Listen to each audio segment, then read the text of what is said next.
Result of the discussions among IEA members, I can now announce that IEA countries have unanimously decided to launch the largest ever release of emergency oil stocks in our agency's history. IEA countries will be making 400 million barrels of oil available. I repeat, 400 million barrels of oil available to the market to offset the supply lost through the effective closure of the strait. Jan Rosenow is Professor of Energy and Climate Policy at Oxford University. He joins us live now. Welcome to the programme. So you're an advisor to the International Energy Agency, which of course includes the UK and the US. And they've just announced that they'll release 400 million barrels. And they're calling this the largest such move in the history of the agency. But we're also hearing the reports that this quantity will only last for 4 days.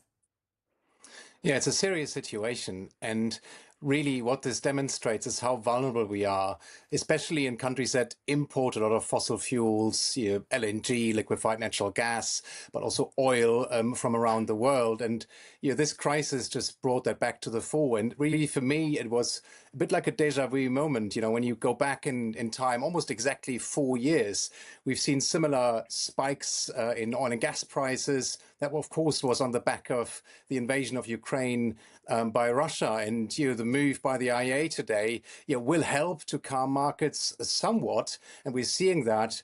But it's not going to solve the structural underlying problem here, which is this really high dependence on fossil fuel imports. And also, especially in that region, where we have the war now, about a 20% or even a quarter of all of the oil and gas LNG that's being shipped around the world goes through the Strait of Hormuz.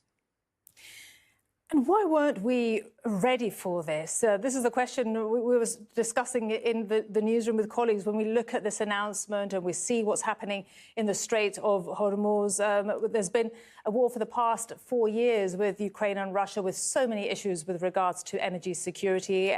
And it just feels that now there's been a release, this 400 million barrels, but this will only last 4 days. And it just seems that the world wasn't prepared. Is that your feeling too? It's a sticking plaster. So we've made some really great strides when it comes to moving away from fossil fuels in the electricity sector, for example, globally, but also in Europe, where I'm based. Now about 70% of electricity is no longer from fossil fuels. But we often forget that the other 80% of energy use that is not electricity, in the transport sector, where we use petrol and diesel, in buildings, where we use fossil fuels for heating, and in industry, where it's used for heat, that is where the bulk of the problem lies, and we just haven't made enough progress there. So some of the solutions are quite obvious. We have to be better in how we use energy, be more efficient. We have to use electrified technologies like electric vehicles or heat pumps, and we have to build more renewables to power electrified end users. So that is a huge task, of course. Doesn't happen overnight, but I think this crisis is a wake-up call that we have to go faster. We have to go quicker. Otherwise, we risk that this happens again, because, we know from world history, these crises, they come again. This is not going to be the last one. But it really does seem that the world has been caught unprepared. And we heard Europe, Ursula von der Leyen yesterday speaking about nuclear, criticising the decision by Europe to reduce the share of nuclear energy dependence as a strategic mistake.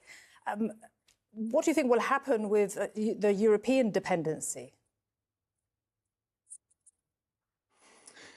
Well, Europe's dependency is still very large. So about 90% of all of the gas, of the natural gas that's used in Europe, is imported.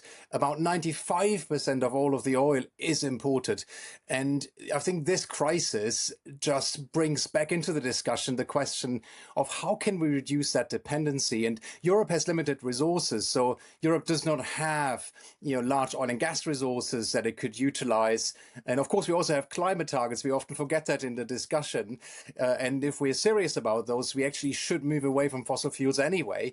But it's very difficult for Europe, to very quickly get rid of that dependency, because we're so deeply captured by this need for fossil fuels, and this will take time. It's not going to happen overnight.